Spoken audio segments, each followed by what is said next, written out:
we called him Louis. We didn't know what his real name was, but we know who he was. I know Dad. Yeah.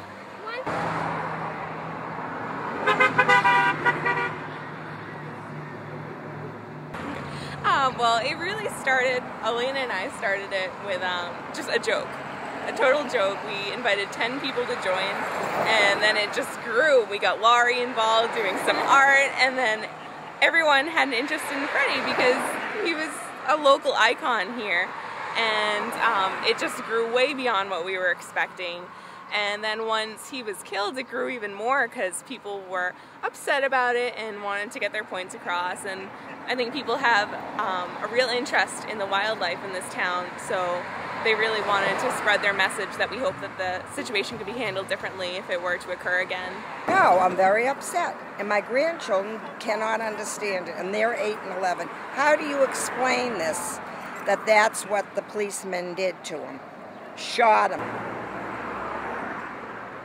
Yeah, we started it about 2 weeks ago. It was right before it happened.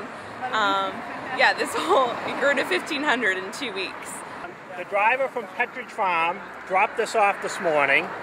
He had Hannafords fill it with helium. They did it for nothing for him, and we thank him very much for it.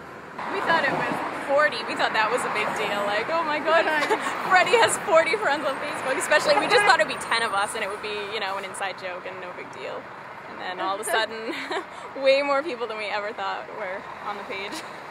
Somebody on Facebook suggested that rather than just leaving flowers for Freddy as a kind of a memorial, that we do something good and worthwhile, and we decided to collect cans and non-perishables for the Easton Food Pantry. Because that way, you know, when you have the opportunity to have a group of 1,500 people, no matter what the cause, I think it's important to do something good for the community, so something good can come out of Freddy's demise.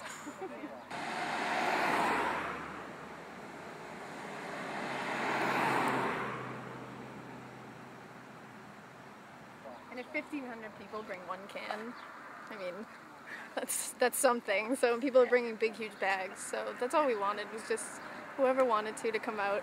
And everybody seemed really cool about it. As soon as we started mentioning bring food instead of flowers, people were like, that's great. Like, now Freddy's legacy can live on in a good way. So everybody was happy about it. I live in town here, and I'm just one of the many, many people who is aware of the turkey. It's been a part of our lives for the last several months, and it's just become a town fixture. And so many of us were really outraged at the way that it was all handled.